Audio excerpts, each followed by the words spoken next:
Então vamos lá, gente. A aula de hoje é sobre sustentabilidade. Começando então, é a qualidade caracterável. É aquilo que você dá de ambiental, que possa ser mantido. Então, sustentabilidade ambiental é um estilo de vida que você consegue manter a longo prazo sem que isso cause prejuízo para você, para os outros ou para o meio ambiente. Aqui eu queria mostrar para vocês alguns dados bem rápidos, até porque a gente já começou bem tarde, hoje a gente tem que dar uma corridinha. Isso aqui é uma série histórica, né, indo de 1961 até 2015, mais ou menos, mostrando que aqui nessa linha pontilhada, não sei se meu mouse está aparecendo para vocês, é a biocapacidade global, né, essa linha pontilhada tracejada aí. A biocapacidade global é o máximo que a Terra pode oferecer de recursos, né, de uma forma geral.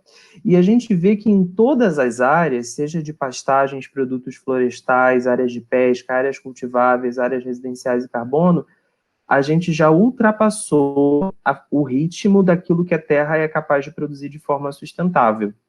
Ou seja, a gente já está num ritmo onde a gente está decrescendo esses recursos, ou seja, eles estão diminuindo e a tendência é que eles sumam se a gente não fizer nada a respeito. Né? E 60% do impacto ecológico está relacionado à queima de carbono, né, à emissão de carbono devido à queima de combustíveis fósseis.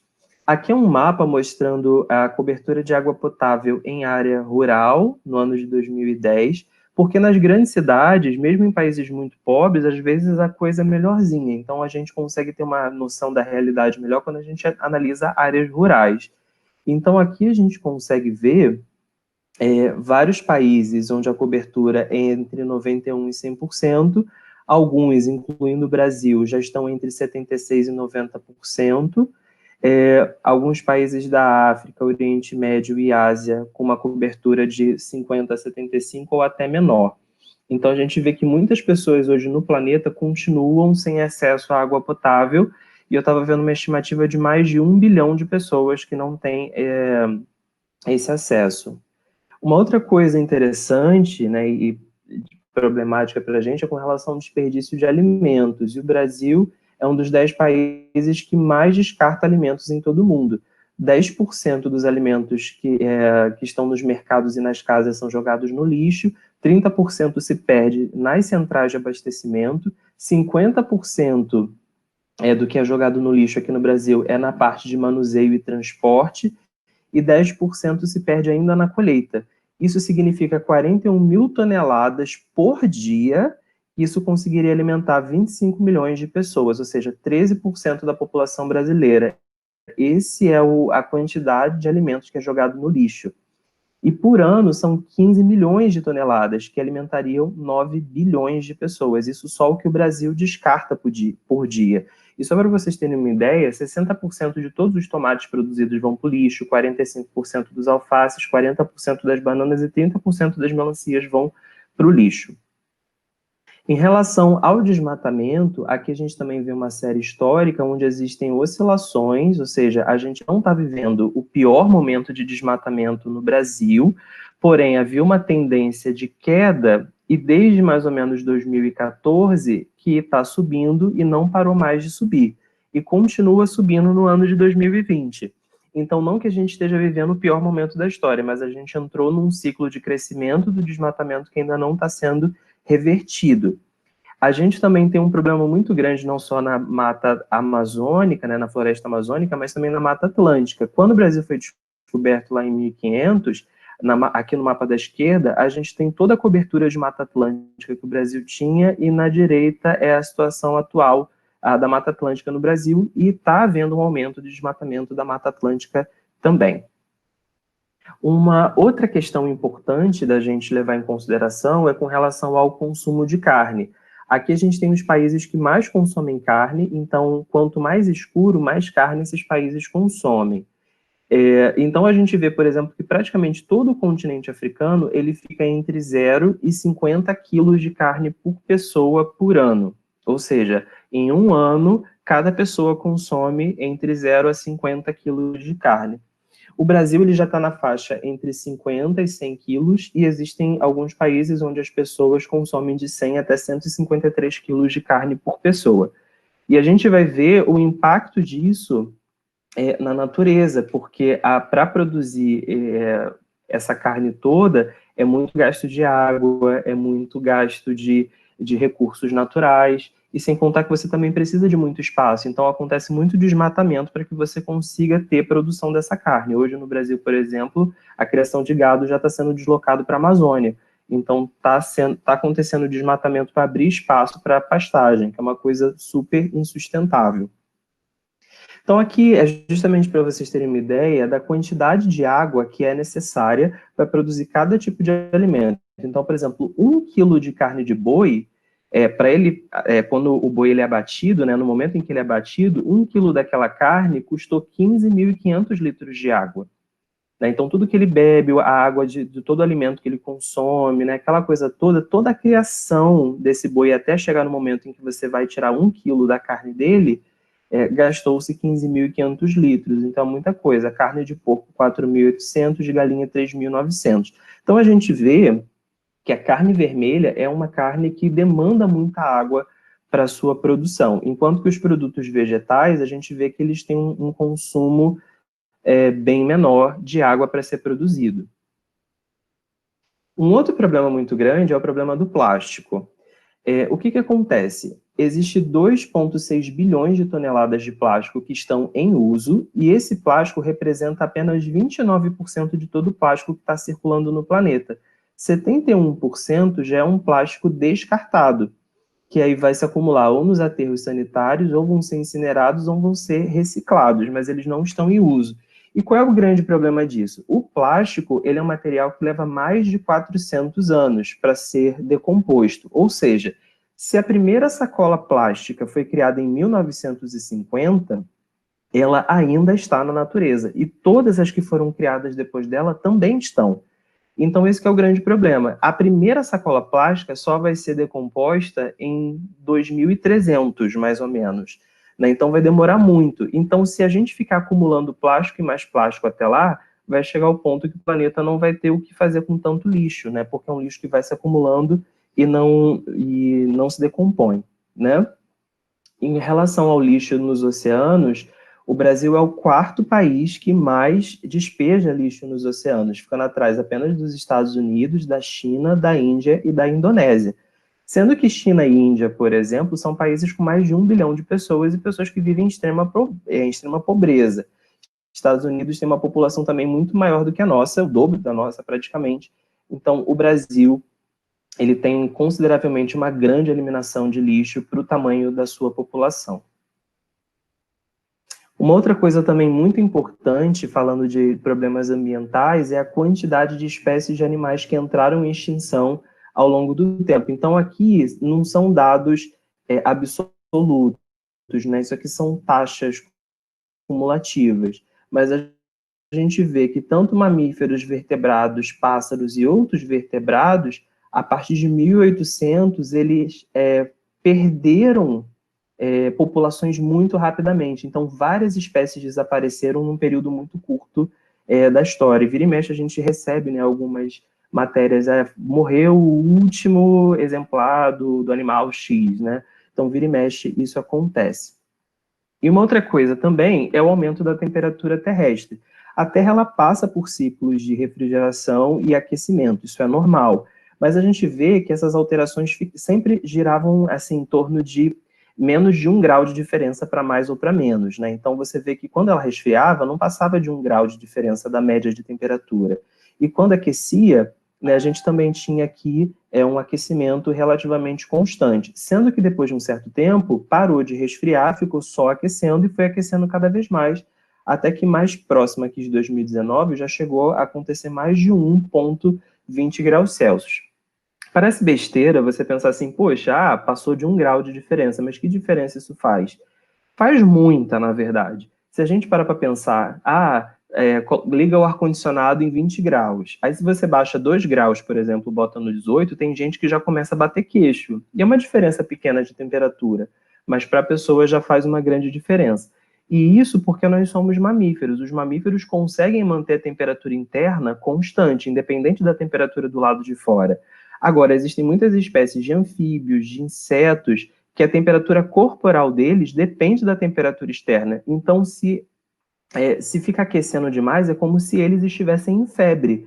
e aí algumas funções do corpo deles começam a parar de funcionar, e dependendo disso, eles podem acabar morrendo. A gente tem corais, por exemplo, que já esbranqueceram, né, já sumiram, várias espécies de animais também, por causa do aquecimento global, eles também já entraram em extinção. Então, esse é um dos fatores que pode fazer levar, né, essa perda de biodiversidade.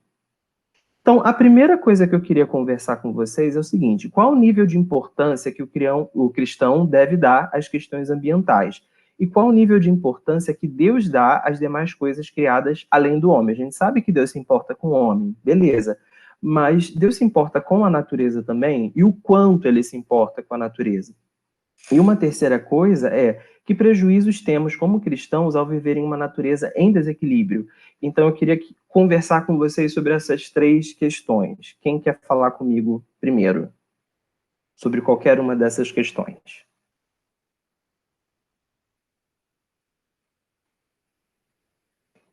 Enquanto alguém ativa o áudio aí, eu estou vendo aqui que Thais colocou que viu uma exposição no Museu da Manhã que se chama Prata para o Mundo, acho que era isso. Fala, Thais. Então, respondendo aí as perguntas por ordem, qual o nível de importância que o cristão deve dar às questões ambientais? Eu penso que toda, né? A gente tem que se preocupar, sim, com o ambiente, com o meio ambiente, com os animais, porque se não fosse importante, Deus não colocaria o homem para cuidar, né, na época assim que foi criado, do jardim, né, do Éden. Ele que nomeou, ele que cuidou, então Deus não colocaria essa responsabilidade para ele. E além disso, né, a Bíblia também fala que se Deus cuida das aves, como não cuidará também de nós? Então a gente vê biblicamente que Deus cuida sim dos animais. Ele tem esse cuidado com a natureza, com o animal, é uma criação dele. Quem são consciência que vai pegar algo que criou e vai falar: não, pode destruir que eu não gostei, não quero. Então, acho que seria meio ilógico. E a última, que prejuízos temos como cristão viver em uma natureza em desequilíbrio? Eu penso que exatamente. Eu penso que muitos, não apenas como cristão, mas principalmente como cidadão, como ser humano, né? Às vezes a gente, aqui em casa, a gente tenta muito economizar luz, economizar água. Se a gente está num ambiente, apaga as luzes de todos os outros ambientes. Tem muita planta no quintal. A gente tem essa questão também de descartar lixo certinho, né? Plástico, papel com papel. Então, é uma preocupação que eu acredito que o ser humano em si, não só cristão, mas principalmente nós, e muitas das vezes somos exemplos para outras pessoas, deveria ter. Beleza, mais alguém quer falar? Raquel? Eu acredito que, muito além do cuidado com o meio ambiente e com tudo mais, a gente tem que ter essa consciência de que tudo que Deus criou, ele fez em perfeito equilíbrio. Então, se a gente não está cuidando do meio ambiente, a gente não está cuidando de nós mesmos, porque a gente depende, a gente não tem outro para morar, a gente tem só ele. Então, se ele for para a gente também vai. E não é só a gente, se eu não cuidar do meio ambiente, se eu não cuidar do meio em que eu vivo, eu vou prejudicar também as outras pessoas. E aí eu já entro num outro quesito, que é a questão do amor ao próximo. Se eu consumo além do que eu necessito e desperdiço, enquanto tem outra pessoa passando fome, eu estou agindo de uma maneira egoísta. E eu não estou pensando na pessoa que está ao meu lado. E esse, acredito que seja o primeiro mandamento que Deus colocou. Assim como amar seu Deus sobre todas as coisas, é que você deve amar o seu próximo. Se você não tem consciência de si próprio, do ambiente em que e da pessoa que você deveria cuidar, né? Que é o seu próximo, você já está, a partir desse momento, deixando de cumprir o primeiro mandamento que Deus colocou pra gente. Beleza.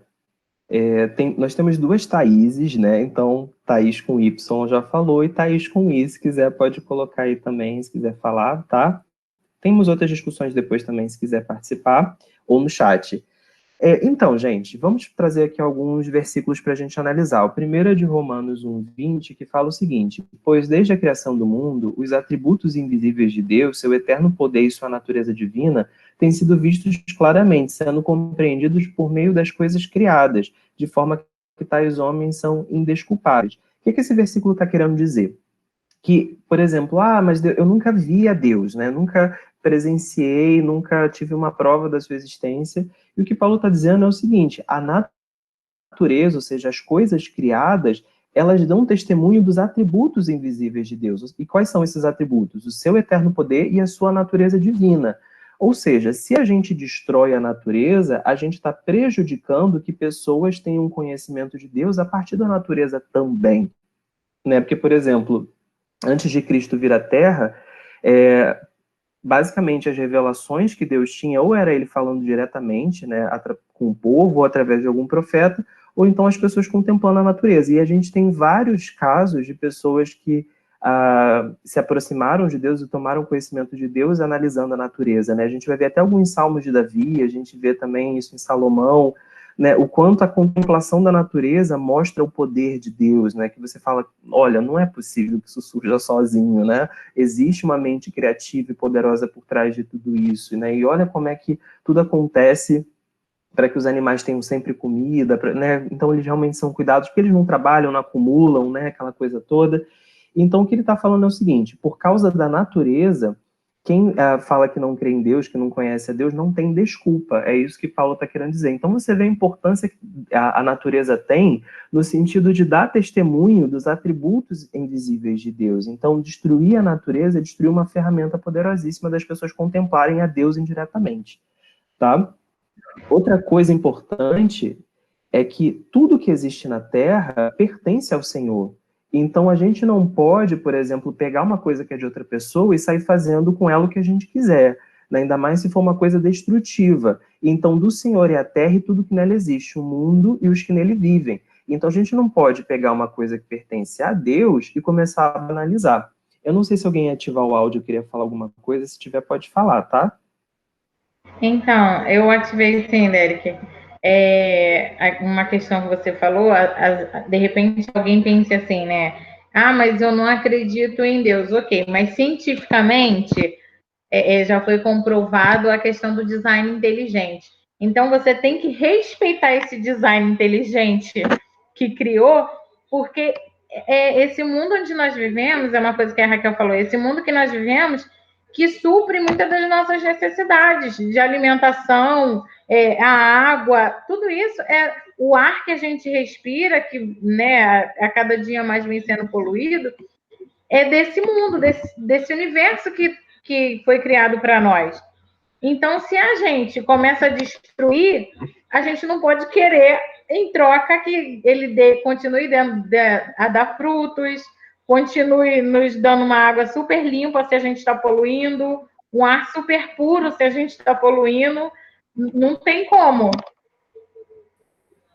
Uhum. Além disso, pessoal, a gente tem um outro texto que é super conhecido, que é a história da Arca de Noé, né? E ali a gente vê que Deus manda explicitamente que ele separe um casal de cada ser vivo.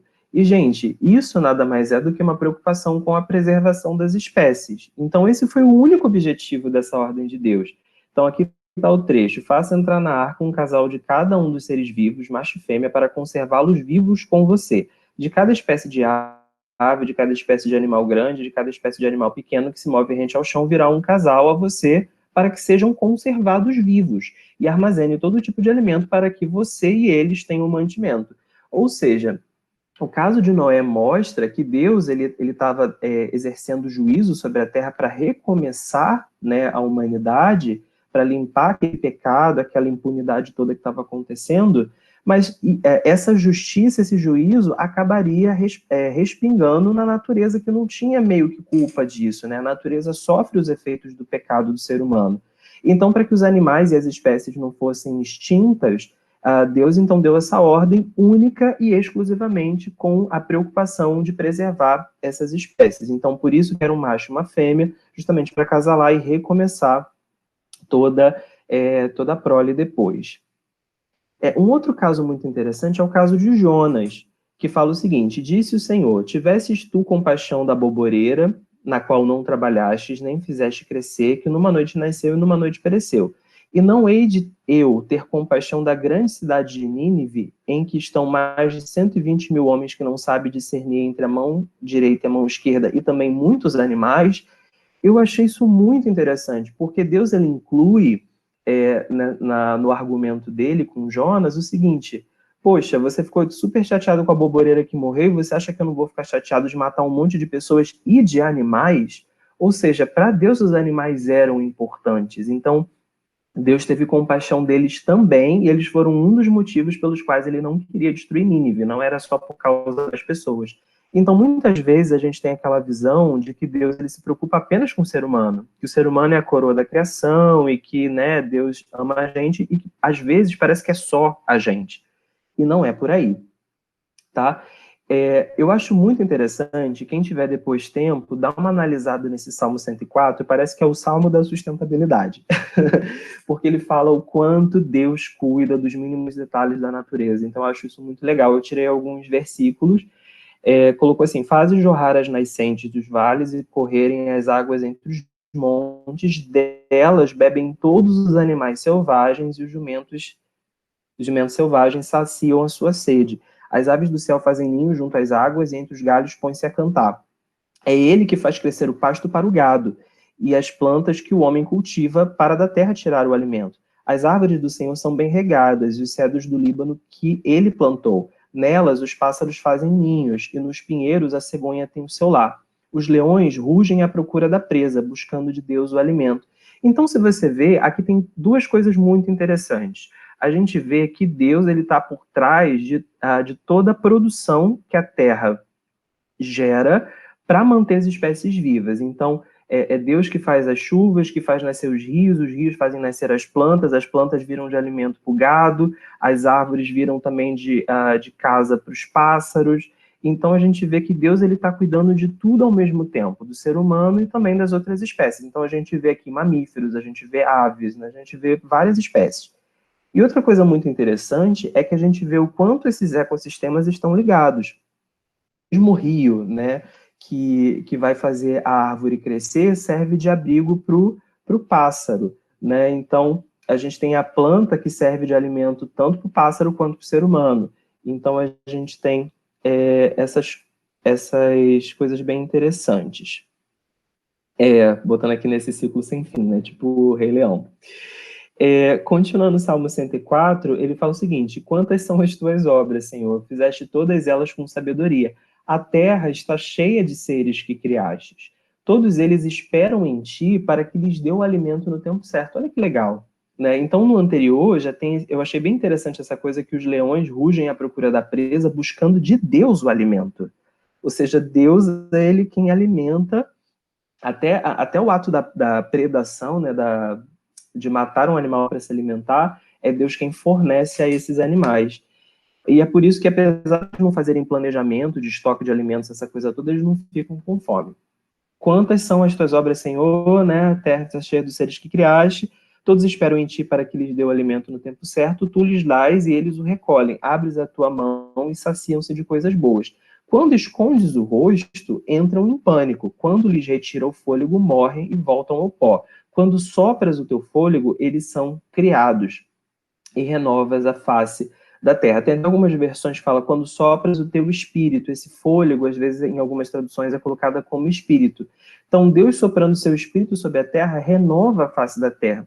Então, em alguns estudos, até eu já assisti até palestras sobre isso, tem algumas pessoas que estudam essa teologia ambiental, digamos assim, de que o Espírito Santo de Deus e que Deus, né, atua no meio ambiente, renovando a biodiversidade, mantendo todas as coisas que ele mesmo criou.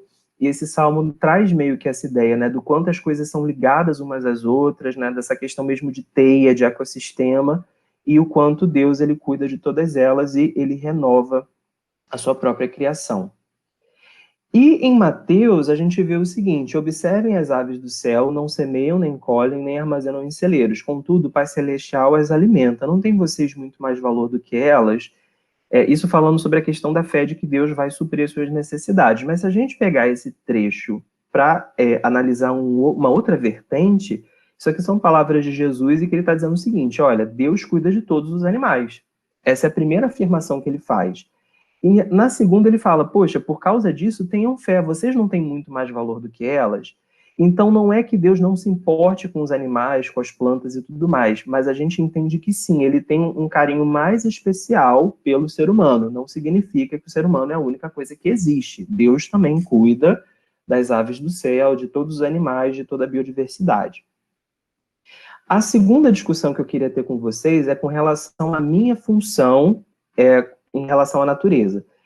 O ser humano tem o direito dado por Deus de explorar a natureza para o seu bem-estar? Essa é a primeira pergunta. Segunda pergunta, o crente tem algum dever em relação ao meio ambiente? E terceira pergunta, o crente deve apenas respeitar o meio ambiente, ou seja, apenas fazer a sua parte, ou ele deve proteger o meio ambiente, inclusive da falta de noção das outras pessoas? O que vocês acham? A Thaís está colocando aqui que nós temos mais valor, afinal, somos feitos à sua imagem e semelhança. É verdade. E aí, gente, com relação a essas perguntas, quem comenta?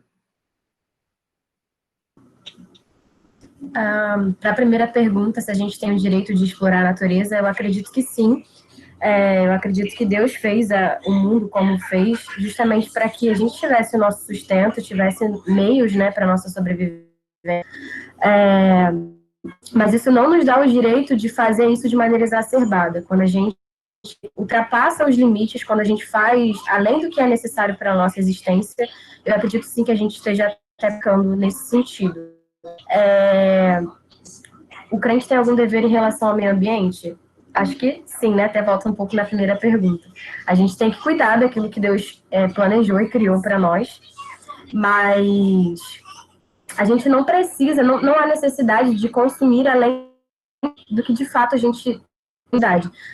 Existe muito aquele questionamento, se Deus existe, por que existe? Porque não foi Deus que provocou a fome, Deus criou o mundo com a quantidade suficiente para que a gente pudesse sobreviver em harmonia, só que o ser humano, com essa ganância e esse egoísmo que existe no meio da humanidade, acabou consumindo além do que era necessário para si mesmo e acaba tirando, né, esse básico que deveria ser para todo mundo.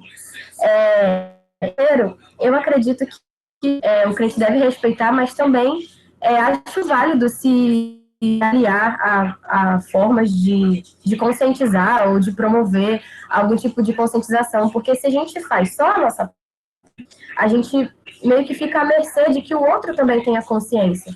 Então, eu sou a favor, sim, de se aliar a causas ambientais, a meios, até de certa forma, mais ativistas, para a proteção do meio ambiente, porque se a gente for contar sempre com a consciência das pessoas, a gente vai chegar, ou melhor, já chegamos, né, no ponto em que estamos.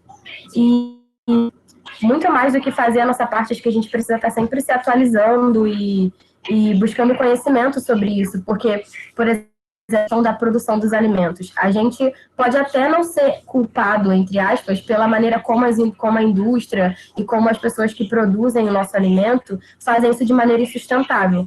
Mas ao consumir e ao continuar incentivando esse tipo de produção, acaba também, né? Então, se a gente se informar cada vez mais sobre o nosso alimento, se informar sobre de onde vêm os produtos que a gente consome, de que maneira são produzidos, e acabar, às vezes, diversificando a maneira que a gente se alimenta, como a gente consome roupas, enfim, de uma maneira geral, o nosso consumo, acho que a gente vai conseguir modificar as nossas atitudes e acabar influenciando também na atitude do próximo. Óbvio que a gente jamais vai conseguir influenciar tanto e tomar atitude, mas tem maneiras de que a gente possa controlar as nossas atitudes e acabar reduzindo um pouquinho também, influenciando o próximo. Legal. E aí vocês sabem, por exemplo, de onde é essa foto que está aparecendo no fundo aí do slide? Vocês têm uma ideia? Vocês lembram, assim, dessa situação? Não faz tanto tempo. Eu não lembro o local em si. Foi no Nordeste, Raquel? Eu lembro que teve esse vazamento, né, de óleo e o pessoal fez uma mutirão para limpar, o que eu achei muito bonito, mas normalmente as pessoas que moram ali têm todo esse cuidado, né?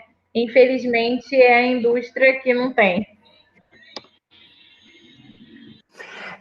Isso foi justamente esse vazamento de óleo no Nordeste. Assim, não sei quantos de vocês já tiveram a oportunidade de viajar para as praias nordestinas, mas assim, eles cuidam das praias como se fosse um tesouro. Eu acho muito bonito, assim. Aqui no Rio, as pessoas poluem as praias sem pensar duas vezes. Lá, as pessoas, quando vão na praia, elas vão com sacola plástica. Eu vi isso acontecer para coletar o lixo dos outros. Porque eles olham para as praias como se fosse o sustento deles também, né? O turismo, eu preciso ter gente aqui para vender, né, as minhas coisas para os turistas, aquela coisa toda.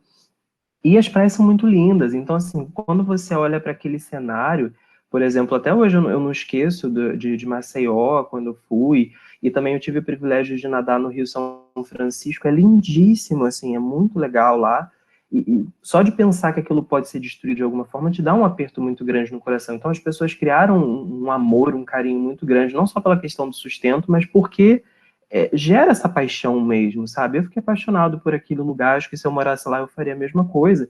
E o interessante dessa história do óleo que vazou é que não foi culpa deles, né? Não foi eles que fizeram o óleo vazar.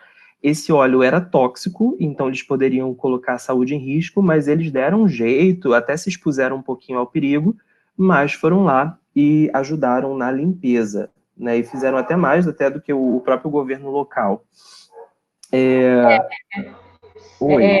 Uma coisa que você falou, não só eles não têm aquele respeito, não só porque aquilo ali é o sustento deles, mas é um respeito, não só porque dá o sustento, mas é um respeito ao que eles têm, ao que foi criado por Deus e que é algo que realmente sustenta eles. Não só que vem o sustento do trabalho, mas que sustenta de alimentação, que gera a questão do turismo para eles financeiramente. Então é um ciclo, né, ali, e eles têm realmente todo um cuidado. Você vê que as pessoas que normalmente moram assim no Nordeste, essas praias assim, você vê Fernando de Noronha, são pessoas que têm o cuidado com o local onde moram, por gratidão também, né? E assim, gente, é cenário de filme, é impressionante, é muito lindo lá. Então, aproveitando para responder essas questões do slide, até voltar, né? O ser humano tem o direito dado por Deus de explorar a natureza para o seu bem-estar, o que a gente tem algum dever em relação ao meio ambiente, se ele tem que fazer só a sua parte ou tentar ajudar nos erros dos outros. Gênesis 1, do 27 ao 30, fala o seguinte: criou Deus o homem à sua imagem, a imagem de Deus o criou, o homem e mulheres criou. Deus os abençoou e lhes disse: sejam férteis e multipliquem-se. Primeira coisa, nem ia comentar isso, mas isso é uma ordem para hoje? A gente sabe que não. Naquele momento havia Adão e Eva, ponto. Então, se eles não se multiplicassem, a história humana mal começou e ia acabar, né? Então, essa ordem de sejam férteis e multipliquem-se não se aplica mais aos dias de hoje, que na verdade a gente precisa até que as pessoas tenham essa consciência de ter um filho, no máximo dois, para que a população não cresça, para que ela estagne ou até reduza. Porque todo casal que tem um filho só, a população vai diminuindo, porque se você tem duas pessoas para formar uma, essa uma depois vai juntar com outra para formar mais uma, então isso vai diminuindo, né? Então todo mundo tem aquele prazer de ser pai e mãe, mas também não contribui para que a população continue inchando. Alguns pastores, eles chegam, né, para os seus rebanhos. E isso é uma coisa que também é insustentável. Então a gente tem que tomar esse cuidado, lógico, né? A gente vai aí do relacionamento de cada um com Deus. Se Deus está colocando no seu coração que você tem que ter um time de futebol, é com você e Deus. Mas para o planeta não é o ideal. A gente já está com uma população que consome muito mais do que a Terra está sendo capaz de oferecer. Outra coisa, encham e subjuguem a Terra. Aqui passa uma ligeira impressão de que Deus está falando o seguinte: pode usar do jeito que você quiser, mas não é isso. E principalmente esse verbo aqui, dominem sobre os peixes do mar, sobre as aves do céu e tudo mais. Esse dominem, a tradução seria quase que uma ideia de governar, de gerir, de administrar. Ou seja, você vai ser o responsável.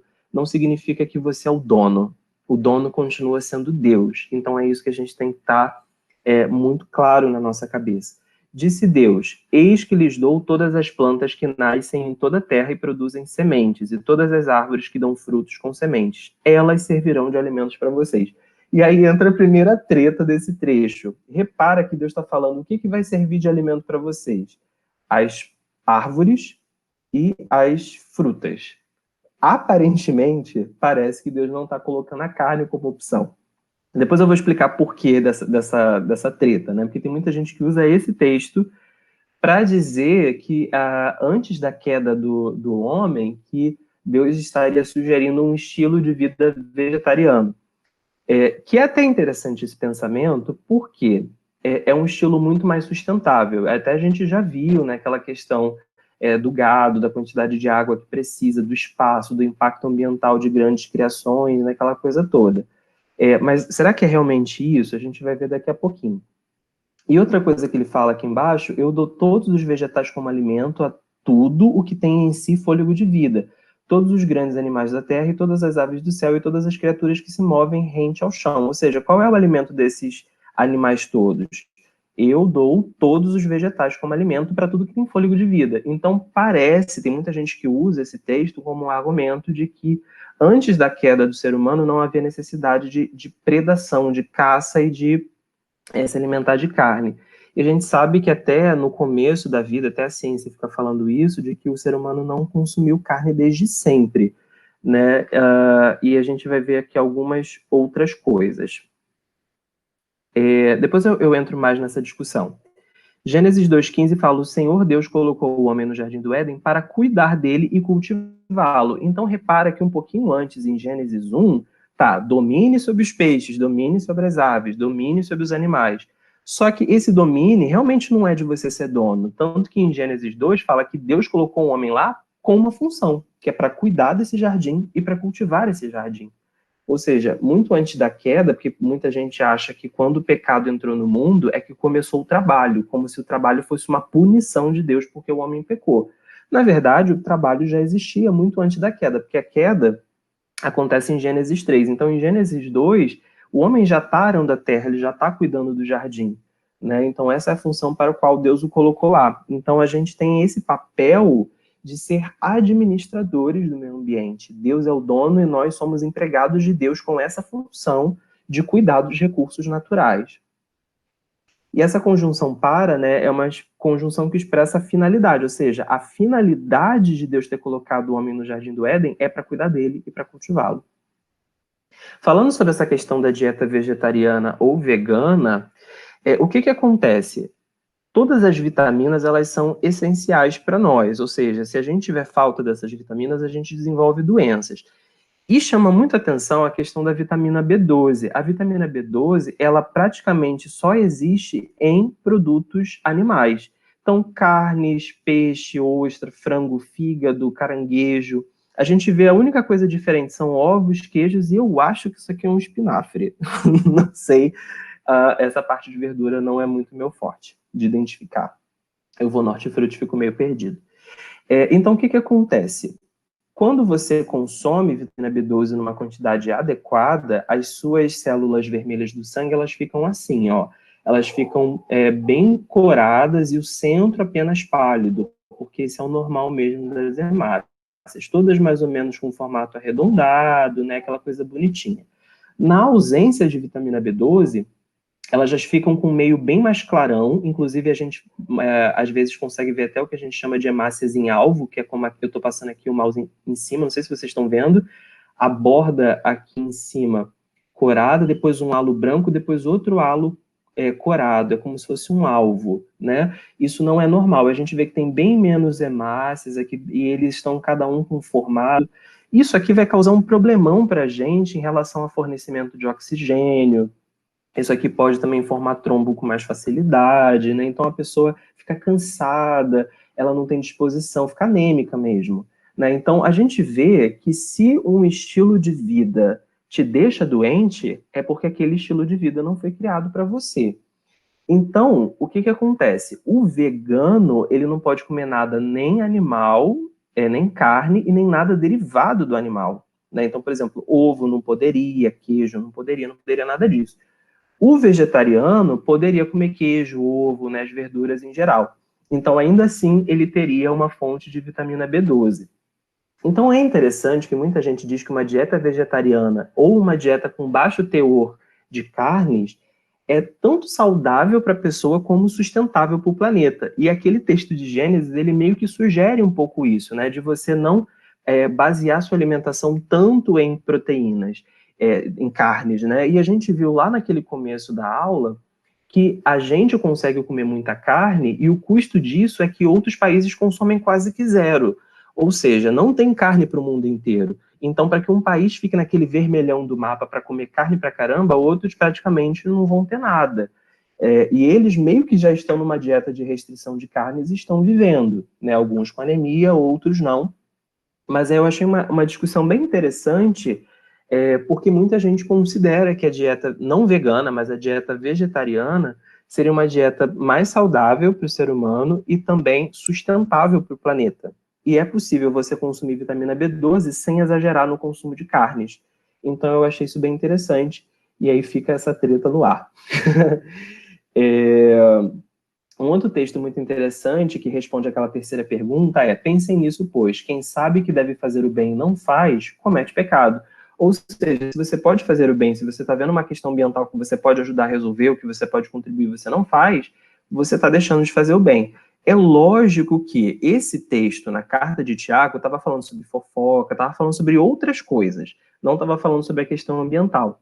Mas apesar da situação ser outra, eu acho que o princípio se aplica para tudo na vida. Se você tem a oportunidade de fazer o bem, você não vai ter grandes perdas com isso, enfim, você tem condições de fazer e você decide não fazer, por que você decidiu não fazer? Ah, porque eu tô com preguiça, porque vai me tomar tempo, porque vai me consumir dinheiro. Poxa, isso não é um pensamento de um gestor do meio ambiente que está cuidando daquilo que pertence ao Senhor. Então, se você pode fazer o bem, inclusive na questão ambiental, e você não faz, você está cometendo pecado. Discussão 3. O pecado... essa parte é super polêmica. Inclusive, eu estava conversando com o pastor Samuel hoje mais cedo, e a gente chegou à conclusão de que não temos conclusão. Vamos conversar sobre isso. O pecado do ser humano castigou apenas o próprio ser humano ou trouxe uma maldição também para o restante da natureza? Essa é a primeira pergunta. Segundo, e aí que entra a treta é ótimo, a língua presa. Treta. A segunda treta maior. O plano de salvação envolve apenas o ser humano ou também engloba a natureza? Ficou faltando o finalzinho ali. O que vocês acham? Nossa, agora que eu vi que tem 13 mensagens no chat. Espera aí.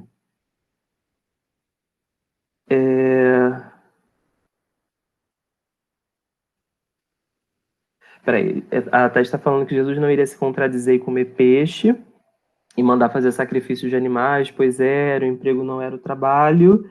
Thais falando, mas depois foi doído do sol do seu rosto comerás o teu pão, agora sim, trabalha, espinafre. Eu falei o quê? Acho que eu falei espinafre, né? Tá certo. A Thaís está colocando aqui, respondendo a pergunta desse slide, que sim, só o ser humano foi afetado pelo pecado. Alguém tem alguma opinião diferente de que o pecado... Não. Sim no primeiro e só o ser humano no segundo. Desculpa, gente. Perdão. Então, que o pecado castigou apenas o ser humano... Não, mas como é que é sim pro primeiro? Porque tem duas opções ali, você responde sim. O pecado castigou apenas o próprio ser humano ou trouxe maldição também para o restante da natureza? É porque você estava falando, eu concordei. Não, ele trouxe a maldição para todo mundo. É porque não foi você, não. Foi minha mãe que falou aqui, eu concordei com ela, que você sim. Trouxe a maldição para o restante da natureza. Agora, quanto ao plano de salvação, envolve somente o ser humano. Alguém discorda? Como a gente já tinha falado sobre a questão do egoísmo, né, que envolve o pecado, acaba gerando consequências para si próprio, para os outros seres humanos, para a natureza, para os animais, enfim. Esse dinheiro aí das nossas ações prejudica todo mundo. E em questão da salvação eu também concordo, porque eu acredito que o plano da salvação está relacionado a uma questão de promover vida eterna para os pecadores. E os animais e a natureza não se perfil, né? A natureza não peca, mas pecam. Então, acho que isso é mais destinado para isso mesmo, para que o ser humano pudesse ter salvação, pudesse ter vida eterna. Então, eu achei interessante essa questão, por exemplo, os animais não pecam, a natureza não peca. É muito tranquilo para a gente, né, pensar dessa forma, e sou até confortável. E aí a gente lembra até daquela questão, por exemplo, do que a gente sempre ouve sobre bebês. Os bebês, eles pecam, mas eles são pecadores, né? Então eles já nascem com a herança do pecado, mesmo que eles não tenham feito nada consciente que seja contra a vontade de Deus. Mas eles ainda assim são pecadores. E eu fico pensando, será que a natureza não se enquadraria na mesma categoria de um bebê que, né, que herda a maldição do pecado, mas que não... enfim, e se herda essa maldição do pecado, será que também não seria redimido? E isso existe uma discussão muito grande, gente. Isso é uma coisa nova. Já vem na genética. Ué, mas vem no DNA? O pecado é uma coisa que está nas moléculas, será? Enfim, a gente vai mostrar agora uma coisa, gente, que eu... Não, é porque é uma coisa que normalmente a gente fala, né? Que o pecado já vem no DNA do ser humano, né? Quando já nasce, já nasceu em pecado. É como se fosse hereditário para todas as gerações. Sim. Eu concordo, até porque antes de ser um bebê, ele é um ser humano. Então, se a condição do ser humano é de ser pecador, então, independente da fase da vida em que ele se encontra, em algum momento ele vai pecar aqui de maneira inconsciente. Agora, eu nunca vi uma planta cometer pecado contra Deus. Então, ela não vai passar isso para as próximas gerações dela. Olha que teve aquela planta que Jesus amaldiçoou. Eita, gente, eu tô travando tudo hoje, eu tô falando tudo errado. Que Jesus amaldiçoou porque ela não estava dando fruto, apesar de parecer que estava dando. Ele falou, maldita serás, e ela murchou e morreu. Brincadeira, mas isso não é pecado, né? Mas vamos falar aqui, porque existe uma contradição, assim, em relação a isso. Não é uma contradição, mas as pessoas discutem um pouco isso, é uma discussão moderna, sobre essa questão da extensão do pecado, se o pecado não engloba também a natureza e se o plano da salvação também não alcança a natureza. E vamos ver o que a Bíblia fala disso, e a minha intenção aqui, foi até uma coisa que a gente conversou, né, eu e o pastor Samuel, não é bater o martelo com relação a isso, mas mostrar essas duas opções, até porque a nossa vida eterna não depende de saber essa resposta, mas é uma coisa interessante da gente pensar que existe, né, essas duas opiniões. Deixa eu ver que tem aqui mensagem no chat. Tá, vamos lá então. Gênesis 3,17. E ao homem declarou, visto que você deu ouvidos à sua mulher e comeu o fruto da árvore da qual ele ordenara que não comesse, maldita é a terra por sua causa. E lembrando que até então tinha ele e Eva, né? Talvez pode ser que eles já tivessem filhos, mas existem até pessoas que falam que Caim e Abel não teriam sido os primeiros filhos deles, né? Mas, enfim, mesmo que tivessem só eles dois, essa questão da terra é maldita é o planeta de uma forma geral, né? A terra é maldita por sua causa, não apenas os seres humanos. Com sofrimento você se alimentará dela, ou seja, da terra, né? Do planeta. Ou seja, que é uma coisa que era fácil, agora vai ser bem mais complicado todos os dias da sua vida. Esse texto eu achei maravilhoso, que é de Oséias 4, 2 e 3. Só se vê em maldição, mentira e assassinatos, roubo e mais roubo, adultério e mais adultério, ultrapassaram todos os limites, e o derramamento de sangue é constante. Por causa disso a terra pranteia, e todos os seus habitantes desfalecem. Os animais do campo, as aves do céu e os peixes do mar estão morrendo. E olha que interessante, o problema são pecados cometidos por seres humanos, maldição, mentira, assassinato, roubo, adultério, derramamento de sangue, e esses pecados estão causando morte das aves, dos peixes, dos animais do campo, que não tem nada a ver com nenhum desses pecados. Então eu acho muito interessante, por aqui a gente consegue ver que a natureza ela sofre as consequências do pecado do ser humano e que a crise ambiental ela é uma consequência da crise espiritual. É isso que esse texto mostra para a gente. Ou seja, a crise ambiental é uma consequência das pessoas virarem as costas para Deus e fazerem as coisas conforme a sua própria cabeça, né? Então a terra está pranteando por conta do pecado. Romanos 8, do 19 ao 22, fala o seguinte, a natureza criada aguarda com grande expectativa que os filhos de Deus sejam revelados, pois ela foi submetida à futilidade. não por sua própria escolha, mas por causa da vontade daquele que a sujeitou, na esperança de que a própria natureza criada será libertada da escravidão da decadência em que se encontra para a gloriosa liberdade dos filhos de Deus. Esse texto, ele também é usado por essa corrente que entende que a natureza, ela, apesar de não pecar, e apesar de ela não escolher sofrer as coisas pelas quais ela está passando, de que ela sim precisa ser libertada dessa escravidão da decadência. Ou seja, o ser humano peca e esse pecado alcança a natureza não causou essas consequências, mas ela se torna escrava dessas consequências. Então, os efeitos do pecado criado pelo ser humano englobam a natureza, e que a natureza está aguardando ansiosamente, com grande expectativa, esse momento em que ela será libertada da escravidão, que se encontra para a gloriosa liberdade dos filhos de Deus. Sabemos que toda natureza criada, então ele não está falando só de seres humanos, sabemos que toda natureza criada geme até agora como em dores de parto. E uma coisa também interessante é o famoso texto de João 3,16, fala, porque Deus amou o mundo de tal maneira que deu o seu Filho unigênito para que todo aquele que nele crê não pereça, mas tenha vida eterna. E a gente sempre considerou que mundo são pessoas, né? Todas as pessoas do planeta. Sendo que a palavra mundo no original é cosmos, que tem uma tradução mais apropriada para universo. Então seria tudo criado. Algumas pessoas descartam esse pensamento justamente por causa do final do versículo, né? Para que todo aquele que nele crê não pereça, mas tenha vida eterna. Mas eu achei interessante, não só olhando esse versículo isolado, né? Mas os outros, esse de Romanos, esse de Oséias, esse de Gênesis, mostrando que o que dá a entender, mesmo que a gente não concorde com tudo, o que a gente concorda pelo menos é que o pecado ele é criado pelo ser humano e que o pecado engloba a natureza sofre essas consequências, e a parte que a gente talvez possa acabar discordando é que a natureza seria redimida desse sofrimento, dessa prisão e dessas consequências, e que, deixa eu ver se tem mais alguma coisa, não, e que esse projeto de salvação, apesar de não ser para salvar a natureza do pecado e do fogo eterno, da maldição eterna, seria para resgatar a natureza desses efeitos do pecado. Porque se Cristo veio tirar o pecado do mundo, né, ele é o Cordeiro de Deus que veio tirar o pecado do mundo, quando esse pecado sair em definitivo, a natureza vai viver um novo momento. Então, não havendo mais pecado, não haverá mais crise ambiental. Então, a natureza terá um momento de descanso, né? Ela viverá essa liberdade da escravidão, da decadência. Isso é muito polêmico, isso é muito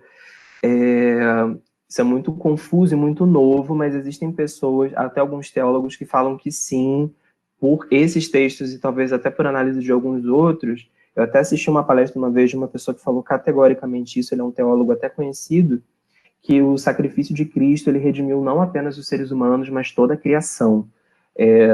E assim, é uma coisa que soa estranho para a gente, mas ao mesmo tempo não é uma heresia. Se a gente caçar um texto bíblico para tentar refutar, a gente meio que não acha. Não é uma ideia tão absurda, mas é uma ideia que soa estranha, porque a gente não está acostumado. Então há quem concorde, há quem não concorde.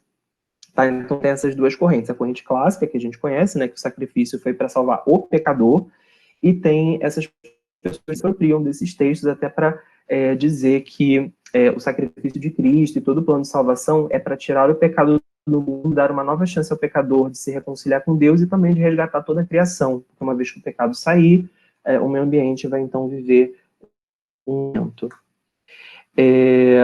Interessante, né? Eu acho que todo mundo aqui, ninguém discorda disso. Eu acho que o pensamento que a gente tem, assim, quando a pergunta vem, é que o quê? A questão do pecado. Quem são os pecadores? Deus morreu para salvar os pecadores e, por conta disso, tirar o pecado do mundo. Isso também trará consequências que libertará o mundo. Porque quando a Bíblia fala que Deus amou o mundo, então ele se entregou de tal maneira, não só para aqueles que nele creem, obviamente, mas a partir do momento que o ser humano for liberto do pecado, o mundo for liberto do pecado, vai haver aquela libertação para a natureza, né? O mundo terra, digamos assim. Mas não do pecado em si, sim das consequências do pecado.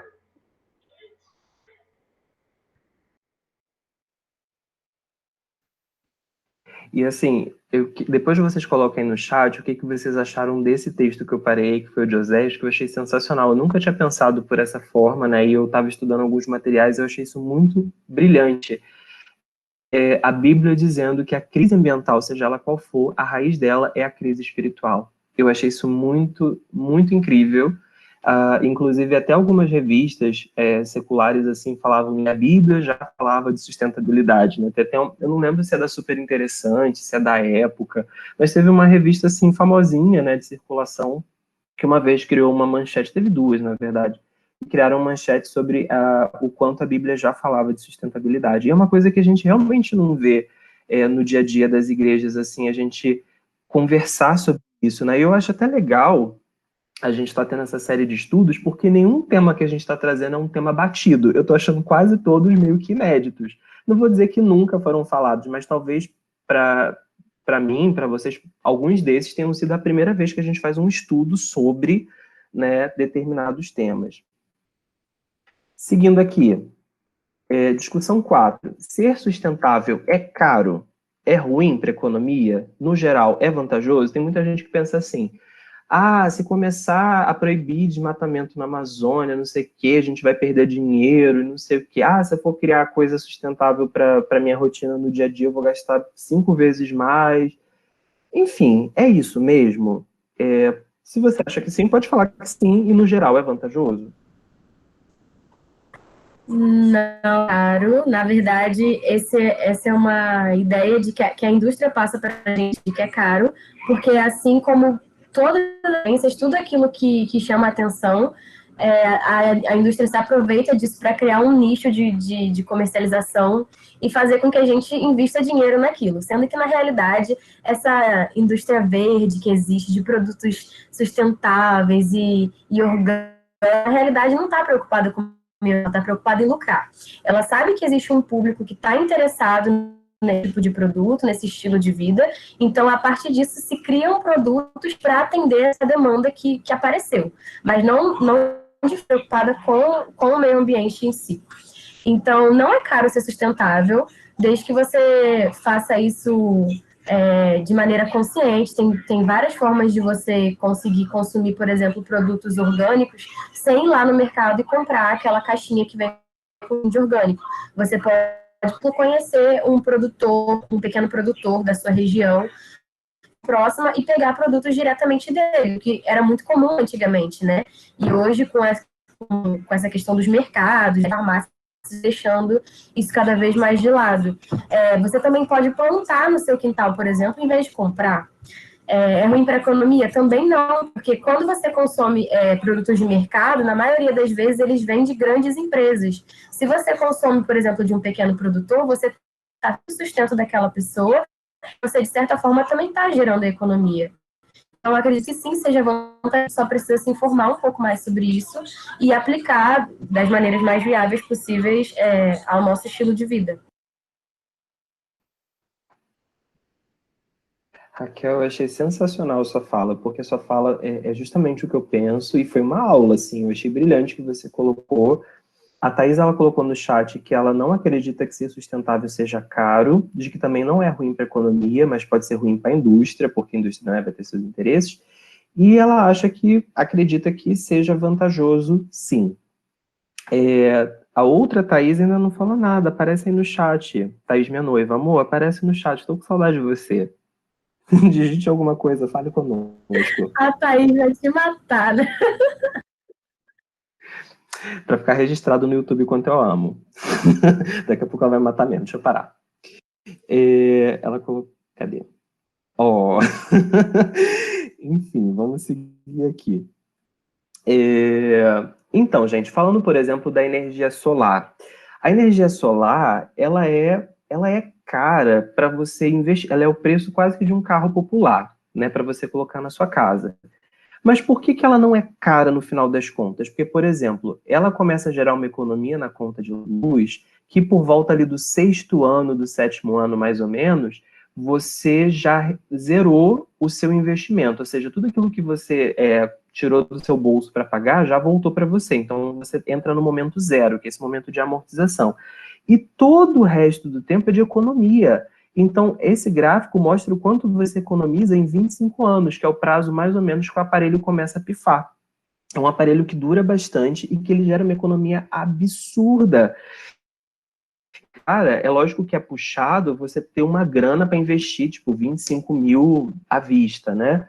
Então não é todo mundo que pode fazer isso, é quase que um financiamento. Mas a longo prazo você recebe isso de volta muitas vezes mais. Você pode vender a energia solar que você não utilizou para a própria rede elétrica, né? Então você ainda recebe créditos de volta, não é só lucrar de você deixar de gastar, é lucrar de receber dinheiro mesmo, de vender, né? Outra coisa que eu achei muito interessante essa Érico, desculpa te interromper. Uma outra alternativa muito legal na minha universidade tem o Bandejão Central, né, o restaurante universitário, e ele foi planejado assim de uma maneira bastante sustentável, assim, é até um certo modelo para vários outros restaurantes. A gente faz visitas técnicas lá para a gente acabar se familiarizando com esse tipo de coisa. Mas uma das coisas que assim é possível fazer é você tentar projetar, né, criar alternativas de fazer promover iluminação natural na sua casa, por exemplo. Tem aqueles pequenos ladrilhozinhos que são de vidro, que muita gente tem, eu acho, em casa, que você coloca na parede, e durante o dia você não precisa ligar as lâmpadas, você aproveita a própria energia solar. Então, que essa seja uma alternativa que dá para você utilizar outros tipos de aparelho, a iluminação da casa dá para fazer de uma maneira alternativa, que, claro, você ainda vai precisar usar energia elétrica, mas já é menos um gasto. Pelo menos a luz você está durante o dia só colocando um vidro na sua parede. E até, por exemplo, a questão do verãozão, né, que a gente tem que colocar ar-condicionado, não sei o quê. Não sei se você já tiveram essa experiência, por exemplo, agora eu estou tentando ser fitness, kkk. E aí o que que acontece? Eu estou passando por uns lugares, né, durante as minhas caminhadas e corridas, e alguns lugares são muito mais arborizados do que outros. Então, um lugar que tem muito concreto, chão assim de pavimentação, né? Esqueci o nome, asfalto. Então, um lugar que é concreto das casas e asfalto é muito quente, é muito abafado. Enquanto locais assim que são mais arborizados, chega a dar um vento frio às vezes, né? Então, eu tenho um lugar que eu passo, que é tipo uma chácara que eu passo em frente enquanto estou caminhando, que quando tá de noite, tá assim, aquela temperatura meio que constante, é eu passar em frente àquele portão cheio de árvores, vem um vento frio que é só ali naquele portão. Então, uma vez teve até uma imagem mostrando o impacto que uma árvore tem na redução de temperatura num raio em volta dela. É muito legal isso, assim. Então, tem coisas que a gente pode fazer para diminuir temperatura, para aproveitar a luz solar, igual a Raquel falou. Existem outras alternativas. Aqui é um artigo do Valor Econômico, né, dessa revista, que fala que o uso sustentável da natureza pode gerar 10 trilhões de dólares em negócios. Então não é ruim para a economia, muito pelo contrário, você emprega muito mais gente, os recursos naturais não esgotam. Porque pensa comigo, se você consome bizarramente o produto numa velocidade que a Terra não é capaz de repor, no começo o produto vai ficar baratinho, só que você vai esgotando ele na natureza e depois vai ficando raro de encontrar. E aí o valor vai subir muito e aí você não consegue mais pagar depois de um certo tempo. A gente já está vendo que o petróleo vai ficar cada vez mais escasso. Então, se o mundo não começar a investir em energia alternativa, a gasolina vai chegar em valores cada vez mais estratosféricos.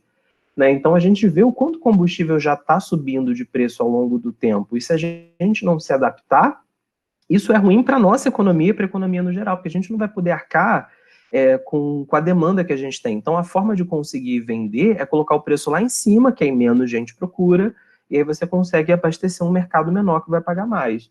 Né? Então, a sustentabilidade para a economia a longo prazo ela é maravilhosa. E a última parte desse nosso estudo é sobre melhorias. Qual o tamanho do impacto ambiental que o nosso estilo de vida causa? Que atitudes podemos tomar para fazer com que a nossa vida seja ecologicamente sustentável? E de que forma podemos incentivar que outras pessoas adotem uma postura mais correta? E aí?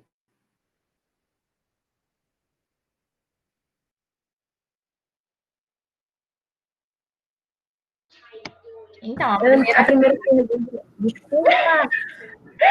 Nada, Raquel, mas eu acho que a gente ia falar a mesma coisa. Eu acho que a primeira é muito pessoal, né?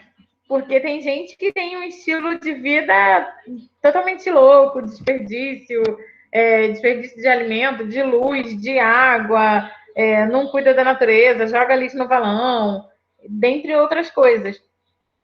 Então, essa eu acho que é muito pessoal.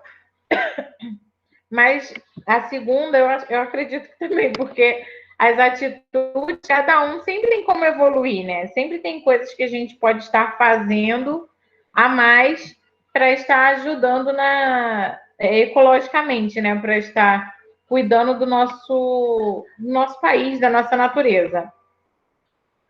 E a última, de que forma podemos incentivar que outras pessoas adotem uma postura mais correta? Uma palestra, esse próprio debate que a gente está fazendo agora, eu acho que vai mudar o pensamento, a cabeça de muitas pessoas, e espero que a atitude também, porque às vezes a pessoa concorda com aquilo, muda o pensamento, mas não muda na atitude, na prática. Fica só acho que isso aí tá certo, legal e acabou. Olha, eu vou tentar responder a primeira e a última juntas, e depois vou tentar entrar com a segunda pergunta. O tamanho do impacto ambiental que o nosso estilo de vida individual causa, como a Thaís disse, é muito pessoal, mas a humanidade, no geral, a gente já viu, né, na aula inteira, e já tem visto na nossa vivência, que é imenso. Eu acho que não enfim, na minha universidade a gente trabalha muito esse tema, e quem está assistindo essa live depois, essa aula depois, vai achar que eu sou totalmente contra a indústria, que eu sou uma pessoa totalmente comunista. Não é nada disso. É só que, assim, a gente precisa de informação e conhecer a nossa realidade, como as coisas funcionam, e buscar saber de fato o que a gente consome, para que a gente possa tomar atitudes. Isso é um fato, a indústria faz isso de maneira totalmente insustentável, e isso que a gente se cobra muito sobre, tem que fechar a torneira quando estiver me ensaboando. Ok, isso de fato causa impacto, mas nem se compara com a quantidade de água, por exemplo, a pegada humana que a indústria causa. Então, assim, a gente precisa de fato conhecer. Então, não tem como eu chegar a mudar a mente de uma pessoa e tentar conscientizar elas, porque até para a gente própria é difícil se conscientizar. Por mais que eu tenha consciência de que o consumo de carne gera infinitos danos, eu ainda continuo consumindo carne, mesmo sabendo que isso gera prejuízos para o meio ambiente. Então, assim, não tem como a gente conscientizar outra pessoa. A gente pode tentar não contribuir para a insustentabilidade provocada pelas outras pessoas. Então, acho que uma maneira da gente conseguir reduzir isso, então, como a Thaís falou, essa aula por si só já é uma forma da gente se alertar. Quanto informação a gente tiver, quanto mais a gente procurar saber sobre o assunto, acho que mais imerso nesse mundo a gente vai estar e mais preocupado com isso. Mas a gente nunca vai conseguir ser 100% sustentável e nem mudar a mentalidade das outras pessoas. A gente pode tentar não contribuir e não piorar e tentar fazer a nossa parte, de fato. Mas, assim, não tem muito como a gente conscientizar outras pessoas. Acho que quando esse tema for debatido na educação básica, na escolarização, desde a infância, será? Porque digo isso por experiência própria. Tanto na minha casa quanto nas escolas em que eu estudei, esse tema de sustentabilidade foi muito abordado. Então, isso trouxe a consciência que eu tenho hoje. Então, acho que quanto mais cedo isso for tratado e quanto mais for problematizado, melhor será. E, claro, não só trazer a problemática, mas também mostrar soluções, né? E acho que a criatividade do ser humano é a maior resposta que a gente tem. Quantos projetos sociais, quantos de desenvolvimento sustentável a gente tem, que a gente ainda pode criar vários, né? Então, o ser humano é bastante nesse sentido, e acho que a criatividade pode ser também uma resposta. Quanto mais criativo a gente for, mais alternativas sustentáveis a gente vai criar. Desculpa estar falando muito, gente, é que eu amo esse tema. Perdão. Não, imagina, eu também amo esse tema. E você falou uma coisa que eu também gostei muito, que foi várias coisas, né, que você falou, me chamaram muito a atenção, mas você falou da questão de ter trabalhado muito esse tema com você desde cedo na escola, né, na faculdade, em todos os lugares onde você passou. Comigo também foi a mesma coisa, não intensamente desde sempre, mas esse tema sempre esteve presente e isso facilitou com que eu tivesse uma postura diferente hoje. Né? Então, até uma coisa que eu vou falar daqui a pouco, que é a pegada ecológica, a minha já está reduzindo com o passar dos anos. Então, eu vejo isso com muito bons olhos. Eu escolhi, um dos critérios assim de eu ter escolhido o condomínio, é um condomínio que já usa energia solar. Então, eu já tenho alguns critérios, né? Que essa questão do meio ambiente já participa, né, na minha vida. Aqui em casa a gente faz reciclagem de lixo, a gente separa, tem uma coleta especial de lixo aqui no bairro, que é só às sextas-feiras, então, só às sextas-feiras, inclusive hoje, né, a gente acabou de colocar lá fora, o lixo descartável, então só papelão, só essas coisas assim. A gente tem um lugar onde a gente leva pilhas e coisas assim com metais pesados, que eles recolhem, remédios, a gente também não joga remédio velho direto no lixo. A gente tem uma série de preocupações, inclusive eu também tenho projetos futuros, né, de coisas que eu quero fazer. E eu vou até passar aqui para o slide para a gente poder conversar um pouquinho melhor. Falar sobre a pegada ecológica, né? O nosso estilo de vida deixa marcas no planeta. Pegada ecológica é uma metodologia de contabilidade ambiental, que avalia a pressão do consumo nas populações humanas sobre os recursos naturais. De uma forma mais simples de explicar, quantos planetas seriam necessários para suprir a demanda de todos se todos tivessem o seu estilo de vida? Ou seja, se todo mundo comesse a mesma quantidade de carne que eu como, se todo mundo comprasse televisão, celular, roupa na mesma frequência, na mesma rapidez que eu compro, se todo mundo andasse de carro como eu e por aí vai. São exemplos hipotéticos, né? Eu não ando de carro. Mas, enfim, eu fiz esse teste e se todo mundo do planeta tivesse o meu estilo de vida, um planeta só não seria suficiente. Seria preciso de 1,39 planetas. E Thaís, minha noiva, fez o dela deu 1,29. Não sei se vocês fizeram de vocês e quanto deu de vocês. Mas acima de um planeta significa que é insustentável. Ou seja, nós não temos mais de um planeta. E aí os recursos naturais, o que esse número está querendo dizer é o seguinte: o nosso estilo de vida está insustentável. E o planeta só não está destruído porque outras pessoas estão vivendo na pobreza extrema, sem comer carne, sem ter acesso à água potável, para eu poder ter meu banho de 30 minutos. Então é isso que a gente tem que pensar. Né? Então boa parte da questão da falta de sustentabilidade meu está associado à alimentação, consumo de carne, né, de outras coisas. E aqui algumas atitudes que podem ajudar a gente a mudar. Fechar a torneira sempre que possível, então você vai escovar o dente, fecha a torneira, vai tomar banho, quando você for se ensaboar, você fecha o registro lá da água.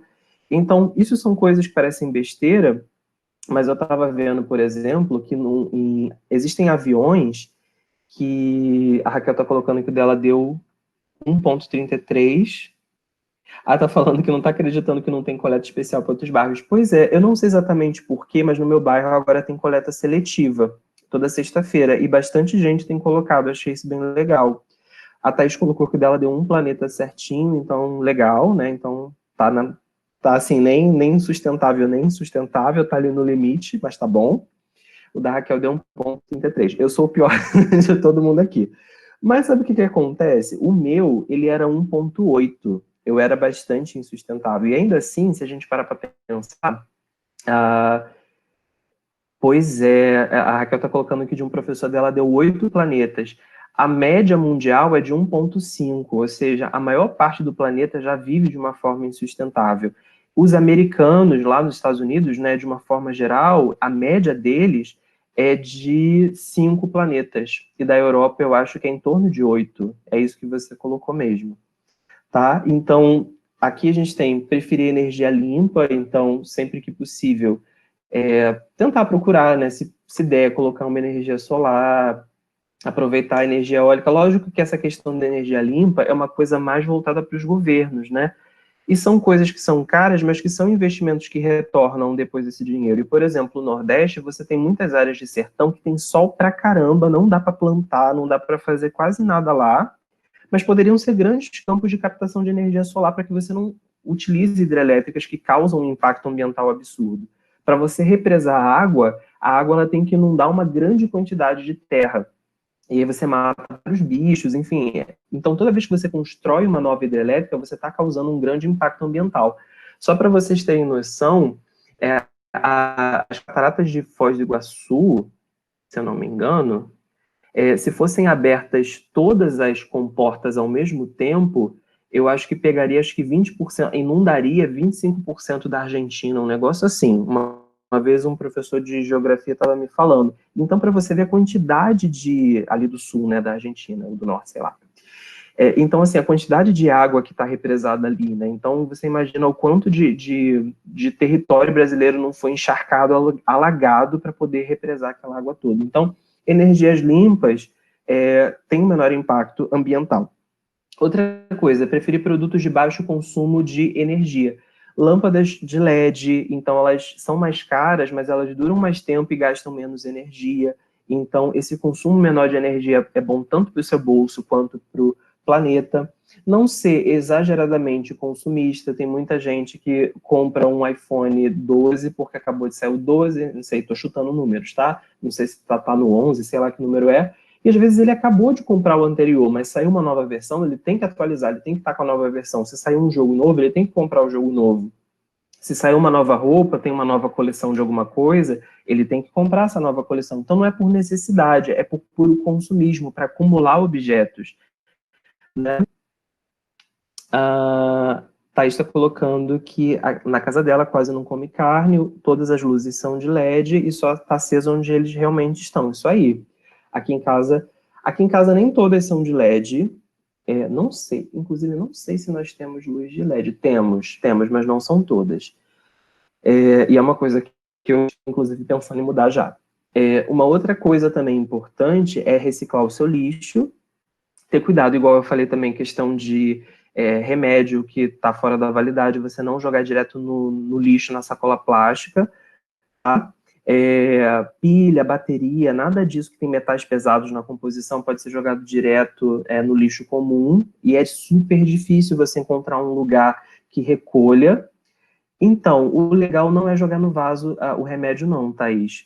O remédio, pelo certo, ele teria que ser devolvido na farmácia. As farmácias, teoricamente, nem sempre isso acontece, mas elas são todas obrigadas a receber remédio velho de qualquer pessoa que passe.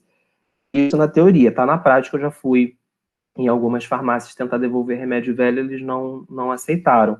Mas o correto é aceitar, tá? E tem toda uma explicação do porquê que não pode, mas, enfim, a gente tá meio sem tempo. Mas, por exemplo, tem só um lugar que eu conheço que recebe pilhas e baterias velhas para reciclagem, né, para descarte ecológico, e é justamente uma igreja.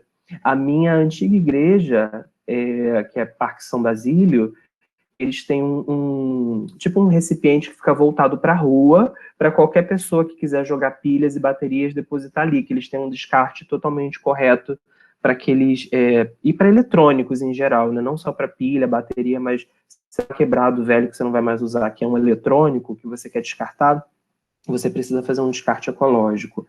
Outra coisa, reduzir o consumo. Derek, Oi. desculpa, de novo. Tem alguns supermercados que têm essa política de receber pilhas e coisas com metais pesados. Se eu não me engano, a rede do Açaí recebe. Na verdade, eu até cheguei a levar uma vez, mas faz muito tempo, não sei se ainda continua.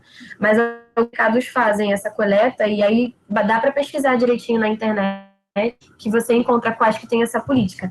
E eu acho que ali em Campo Grande, se eu não me engano também, tem uma parte da Colurb, acho que fica embaixo de Campo Grande, que também recebe. Ah, legal. Mas são coisas que a gente acaba não sabendo, né? Eu acho que a maioria das pessoas não tem essa informação. Eu, por exemplo, não sabia. Eu só conhecia esse lugar, que era a minha antiga igreja, que recebia, não sabia nem que tinha outros lugares. Então você imagina a maioria das pessoas que não conhecem nenhum lugar. O que ela vai fazer? Vai jogar no lixo comum, né? E é o tipo de coisa que a gente poderia divulgar mais essa informação e tal. Né, se a gente tivesse também um governo que tivesse uma preocupação maior com essas questões ambientais, não estou falando governo federal, enfim, todos os tipos de governo, porque isso é um problema de anos. A gente não vê esse tipo de propaganda, né? Descarte corretamente, pontos de coleta, né? Nada disso. Eu vi uma propaganda há pouco tempo em relação a essa questão do consumismo, que era de uma empresa que estava recolhendo meias velhas que você não ia mais usar, e eles iam transformar essas meias velhas em cobertores para moradores de rua. Então tinha postos de coleta e no Parque Shopping tinha um desses pontos, né? Então eu achei isso muito legal. Thaís, minha noiva, colocou que ela precisa melhorar a prática de fechar a torneira enquanto está, não sei se tomando banho ou escovando o dente, e que isso é uma coisa que ela precisa melhorar. A outra Thaís está dizendo que na creche onde a mãe trabalha também faz isso, descarte de pilhas e baterias, lá tem um ponto para coleta, né, para receber. Em relação ao consumo de carne, gente, uma coisa muito interessante, tem um documentário, eu acho que é da BBC, que ele fala que se todas as pessoas do planeta escolhessem um dia na semana para não comer carne só naquele dia, o consumo de carne já entraria num nível sustentável. Eu achei isso muito interessante. Inclusive, eles fazem como se fosse uma proposta que é da segunda-feira sem carne. E eu já tinha até conversado isso com o Thaís, da gente tentar implementar isso quando a gente já tivesse casado e fosse morar lá no AP. Eu queria muito poder fazer isso. Não precisa ser a segunda-feira, mas você escolher um dia da semana para não consumir carne. Você pode consumir ovo, né, queijo, leite, produtos. Aqui em casa, Derek, a gente come carne vermelha de 15 em 15 dias. A gente come muito frango. É mais frango do que carne vermelha. Ovo também. Então, mas o projeto é você não consumir nenhum tipo de carne, nem frango, nem porco, nem carne vermelha, mas assim, por um dia só na semana. Essa que é a ideia. E nos outros dias você tem um consumo normal, entendeu? Até porque essa coisa de supervalorizar a carne é uma coisa brasileira, né? A gente tem esse apreço à carne, a Argentina também tem, Estados Unidos, mas não é uma coisa do mundo inteiro. Então a gente quando pensa assim em fazer um almoço, fazer uma janta sem carne, a gente já tem até uma certa dificuldade de pensar o que a gente vai fazer, né? Tipo, como é que eu vou fazer um almoço sem frango, sem carne de porco e sem carne vermelha, né? No geral de boi, né?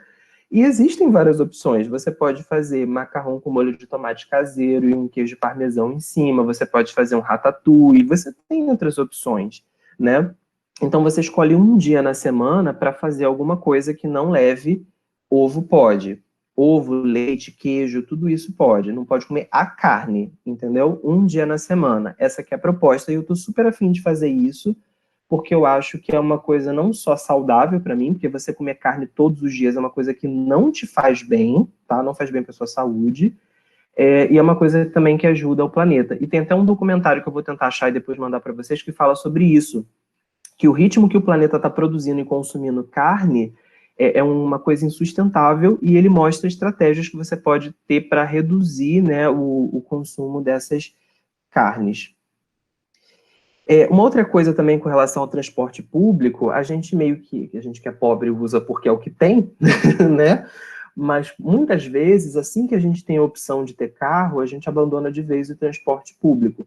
E aqui mostra, por exemplo, que um ônibus ele leva 60 passageiros. Se esses 60 passageiros usassem bicicletas, isso já ocuparia um espaço bem maior. E se esses mesmos 60 fossem usar carro, isso também ocuparia muito mais, e isso que gera os engarrafamentos. Então, o que acontece?